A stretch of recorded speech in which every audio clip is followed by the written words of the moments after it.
I've titled this presentation, Using Essence to Teach Software Practitioners in Industry. And I've highlighted in industry for a couple of reasons.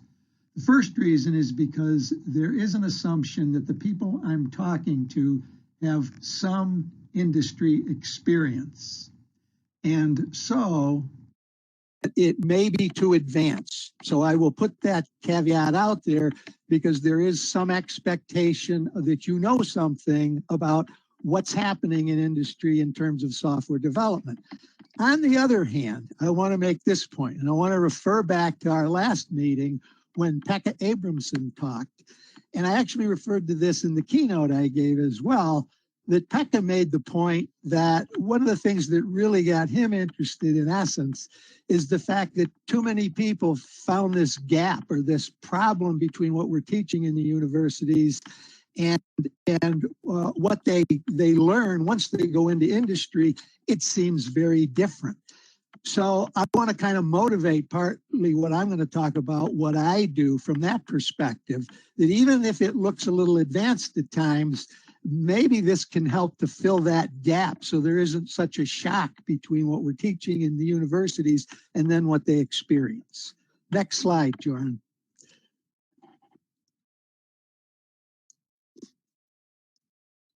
So there's three parts to my talk.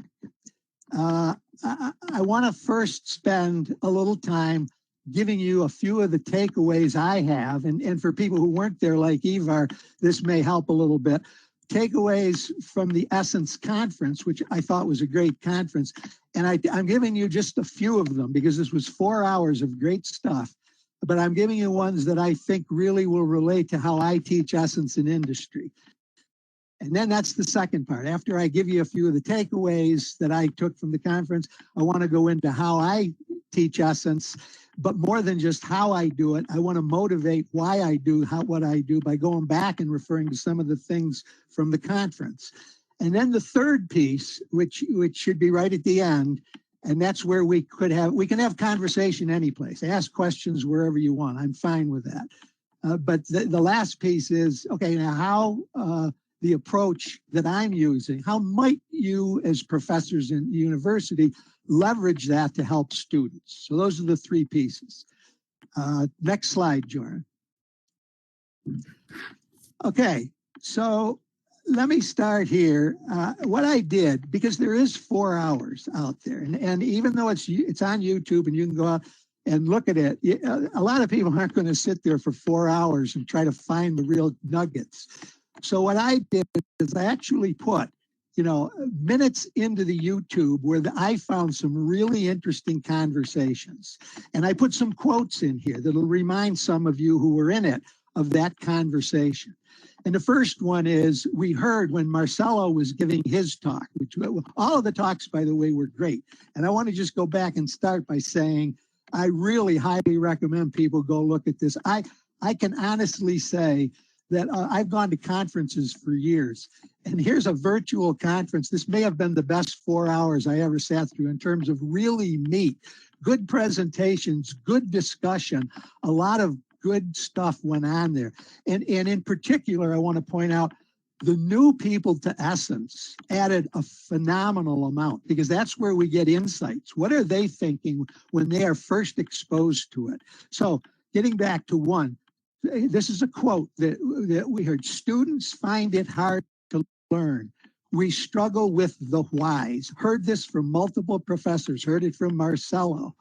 And Marcelo even said that, you will understand why later. This was that interesting conversation. And Kai, one of Pekka's students, was there. He was a PhD student, and he added some information about this. They find it hard. Keep that point in mind, because I'm going to come back to it. And I'll even give you a little hint where I'm going here.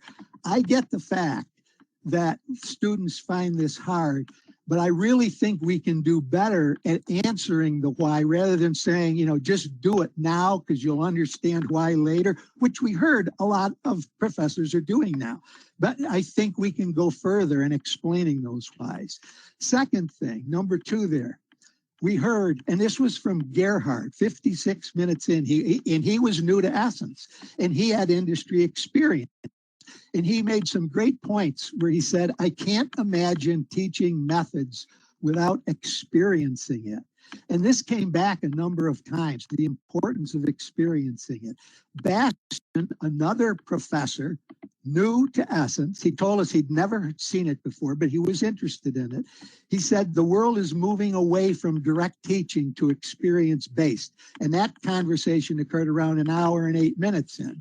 And the last point I want to make here on this slide, Bastian was one of the people who pointed out multiple times when we got him excited. It was great seeing somebody new learning about Essence and not understanding it and then getting excited. About 2 hours in, he gets really excited and starts to see where this could help. So, but his point was he kept making, how do we know it works? We need data that proves Essence works. That was one of his quotes. He came back to that a number of times. He came back to it later and said, hey, this might not only help developers, it might help the teachers on how we teach Essence. He was getting it. He kept coming back to it. Next slide. So a few more takeaways. During Grissa's presentation on the games, which again, with another great presentation, Bastian goes, wait a minute, what is the purpose of the game? And Grissa answered, I said something like, and this was about 2 hours into the presentation, into the overall presentation. We learn Essence, the answer is to learn Essence and to have fun doing it. And then you could tell Bastian kind of hesitated. And then he asked another question. He goes, well, okay, I get that. He goes, and then he goes, what's the purpose of Essence? And then again, he keeps coming back to that.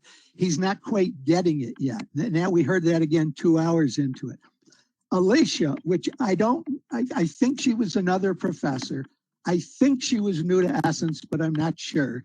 But she did say in one of the conversations, I don't understand how Essence is expected to be used in industry.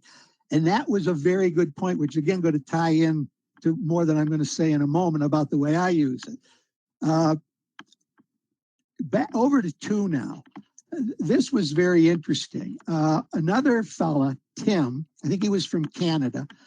I think, again, he was new. He said, I was interested in it. I joined the group. I haven't heard of Essence.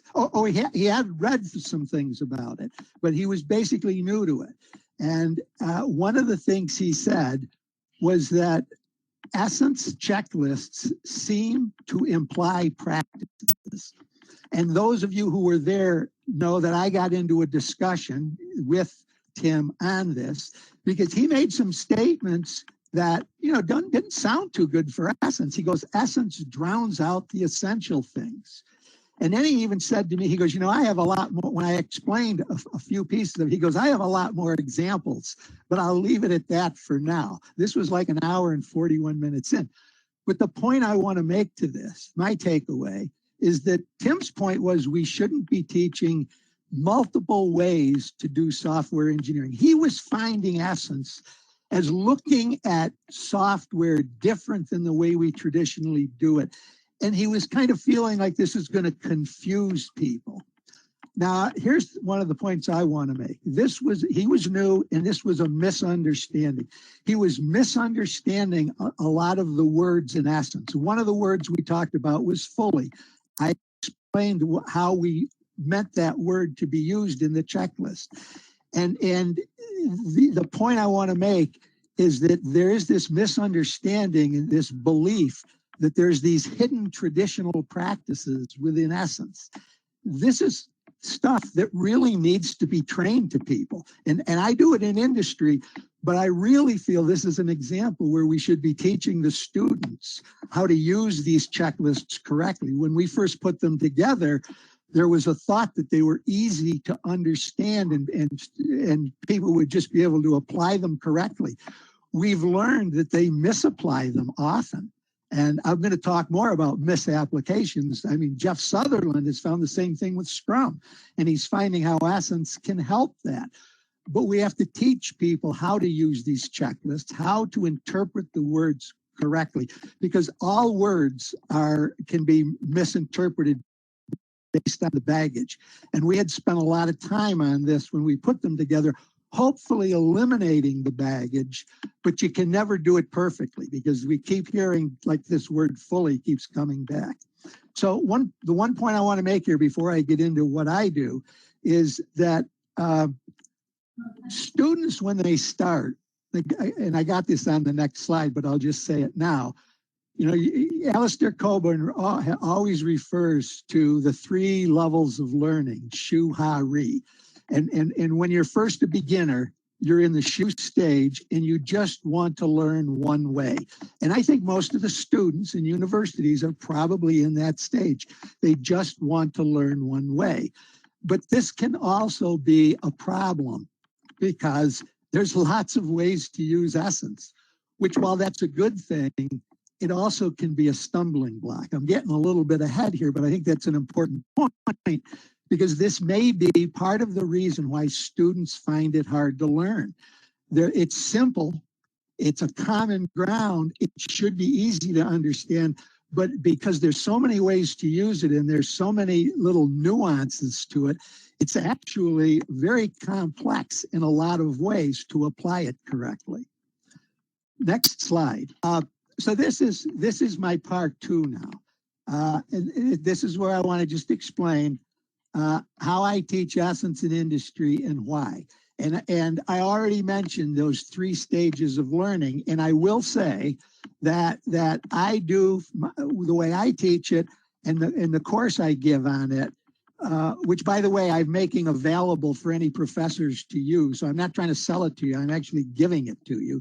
I get paid for this with my clients, but in the case of universities, I feel like if this can help you, just use it. So people have come to me already and I've given them coupons so they can, you know, professors are using it and they're sharing it with some of their students. So if there's others out there that want to do that, they can.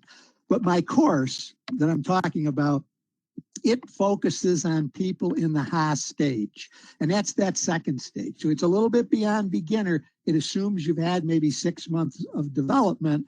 And then what we're dealing with is what are the typical problems that you face in industry? Again, I think that's important because it gets back to Pekka's point. You know, how do we bridge what the students are going to see when they get into industry versus where they're at in the university? So a little history quickly here. When we first made it a standard, I started teaching it in a classroom in a very explicit manner. And the interesting thing, and when I was in the conference, I was noting that it was like deja vu.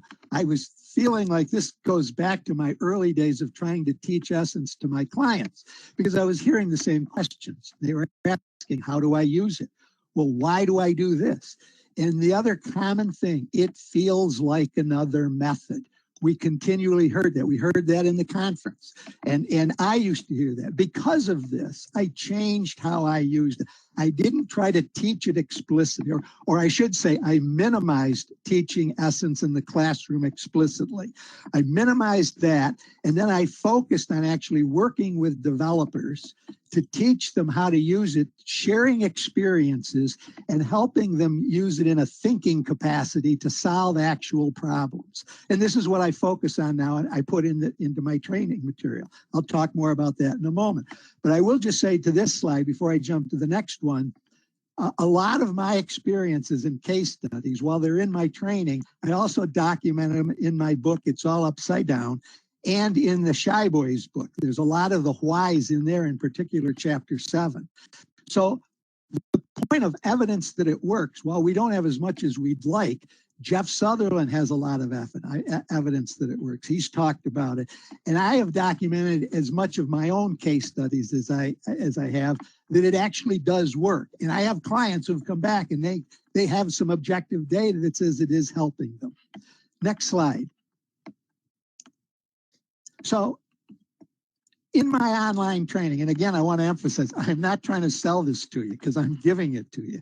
But in my online training, the course, Specifically, what I do in there is I use actual project situations to teach root cause analysis using Essence. And one of the reasons I've done this is, again, to get out of that problem of people being confused when they're first exposed to it as to how do I use it. This isn't the only way to use it. Obviously, there's a lot of other ways, but this has worked for me. It's a really good tool to dig in and do root cause analysis. And the reason that's important, the why, is every software developer needs to learn this. It's expected when you go into industry. I don't care what company you go into, what method they're using, they will be expected to help improve the process. And to improve the process, you have to be able to do root cause analysis on common problems. And when I teach it this way, my clients get it. They realize it doesn't feel like another method. It feels like a tool that really helps them solve problems. Next slide.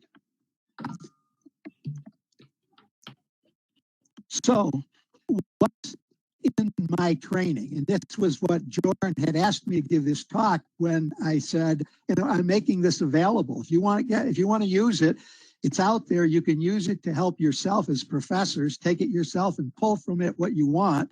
Just like the conference, you know, I have over 4 hours of material here. You don't need to ask your students to look at it all. That may only be a few students. In fact, one professor who's already using it said he's giving it to his advanced students that may want to get deeper into this, but you may just want to point to certain sections of the YouTube which share real experiences and then use those. So in my training, what I give is a brief overview, and I highlight a brief overview of Essence, with the focus on motivating it and the why, telling them why. I think this is very important. I think we can do better than just saying, do this, and you'll learn why later. We can share with them the whys behind this. This is largely why we did Essence, to help people understand why they're doing whatever they're doing in whatever method they're using. There's 7 case studies, and these are all real stories. I didn't make them up. They're real client or person case studies, and I look at them through the lens of Essence. So you really get to learn the purpose and intent behind the Essence checklists through real project examples. I think this can help address that bridge that Pekka talked about. How do we, you know, so it's not such a shock after they leave the university and they go into industry. Now, it addresses, for example, the fellow, you know, Tim, that he brought up, he was misreading one of the checklists, system fully documented. I won't go into it now, but I explained to him how that's to be interpreted, how we interpret the word fully, and how you have to do it within the context of your program. He was reading this as we were driving traditional heavyweight documentation. That's an example of a misinterpretation of a checklist. There's another one. There was great discussion in the conference on is a requirement always a requirement? If you remember that, we have a checklist called Enough Addressed to Be Acceptable. And what that is all about is about the fact that sometimes all the requirements aren't really requirements. So we have a checklist to address his concern. But this is how, again, you can take these situations and explain them to students so that when they go into industry, they won't be so shell-shocked. Next slide, Jordan. So very quickly here, how do I teach it? I teach Essence through stealth mode. And the reason I call it stealth mode is because of what I just explained. When I tried to be too explicit up front, they didn't get it. So I give a little theory and a little of the why. Then I spend a lot of time on experiences, real project scenarios. People like real stories. They're engaging to them. They can relate to them. And then after we tell the story, we reinforce the theory with the whys. Next slide, Jordan. So another quick example, and I'm going to be done within 2 minutes here, and unless there's more questions at the end. But another simple example of using Essence on the job, helping teams understand the real goal of a practice. Along the left side, I say, while Essence isn't a practice or method, and that needs to be continually reinforce to students. We are not giving you a method here. It can, however, help you understand the whys behind a practice or a method and the real goal. That, to me, is the essence of essence. It helps you with the whys. Why are we doing this? What's the intent? Now, a simple example, and I have lots of examples. I can spend hours on this. So obviously, I'm not going to do that now. A lot of them are in my training. Simple example is if you take backlog grooming practice. You know, that's a practice a lot of people use, and they use it for good reason. We can teach you that good reason, and there's a lot of different ways to achieve that goal. And the goal is to have coherent requirements that are not ambiguous and are not conflicting with each other. We have a checklist called conflicting requirements identified and attended to. So this can be an accelerator. It can help you understand practices, or as we saw with Tim, it can feel like a stumbling block if you read that as a different method. And that's the training that we have to give people to understand this. Jeff Sutherland seems to be, he actually trained me as a Scrum Master, but he did that before he was using Essence. A lot of his reporting sounds very consistent with my own experience on how you can use Essence to really help people learn the real essence and the goal and implement practices as they were intended. And I just have a quote, I have some information from him down at the bottom of that slide on how he has found a third of the practices in Scrum aren't implemented at all, and another third are implemented poorly. And he uses Essence to help people understand how to implement Scrum the way it was intended. That is very consistent with the way I use it. Next slide. Yes, Paul, and Essence is the path to success. Absolutely, Ivar. He's saying that. So it's not, we have a quote from him on that. Yep. So now this is part 3. And how could this be leveraged? How could what I'm doing be leveraged in the university to help students? And this is, I mean, you can do whatever you want with it. I'm not trying to give you an alternative.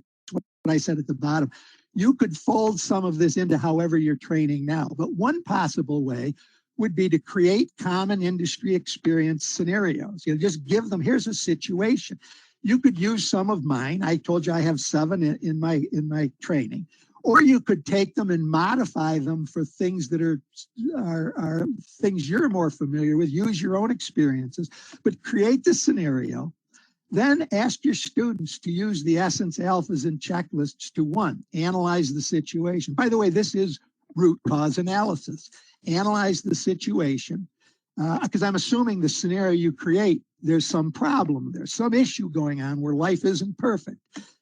They analyze it, they identify likely possible root causes, then they suggest improvements to resolve this.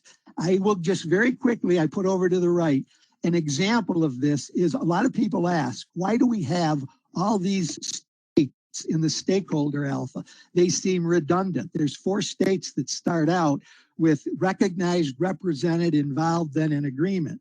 One of my scenarios in my training explains why each of those states is critical and the type of problem you can run into in industry when you don't have healthy all those states. So they learn the why. And it's just an example of how you get to. This is a powerful way to use Essence as a critical thinking capacity. You teach them to use those states to do the thinking. And again, you can use this however you want. This is just one suggestion. Next slide.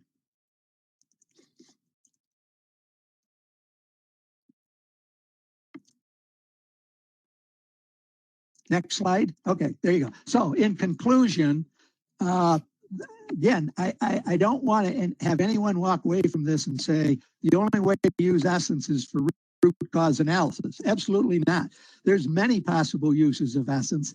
I don't teach, for example, how to build practices. That's a great, you could have a whole course on how to use the language, the Essence language, to build methods and practices. I don't get into that because that's not, most of my clients don't really have that as an option. They go into companies, they already have a method. so they can improve it, but they're not, most of them are never asked to actually build their own method. So I don't go down that path. I would just say that the way I'm using it is a critical thinking tool. I really do believe it's exciting. I'm not just putting that word in there. And it's a practical way to help prepare our next software professionals for the challenge they're going to face. And they will need this skill. I don't care what company you go into. I work with a lot of different clients, big ones and small ones, mainly in the U.S. defense industry. But every client I work with now, no matter what method they're using, they want their their new hires to be able to come in and help improve the process. And I think this is the discriminator. We had talked in the conference about the importance of having real data and having data that proves it works. That people trained in essence are better employees in companies. I think this is an area that we can go back and do surveys and find that people that have been trained this way become very good at doing retrospectives and improving the process, and that they are becoming better software developers. So with that, I'm going to end it. See if there's any questions. If you have any, if you're interested in using my training and you're not already, just send me an email. I provide coupons for you to use. I only ask that you don't give it away to people that are paying, that would be potential clients that would pay for it. You can also learn more on my Essence in Use website about this. So let me turn it back to Joran, see if there's any questions, or whether we just want to go to Ivar, whichever. Thank you, Paul.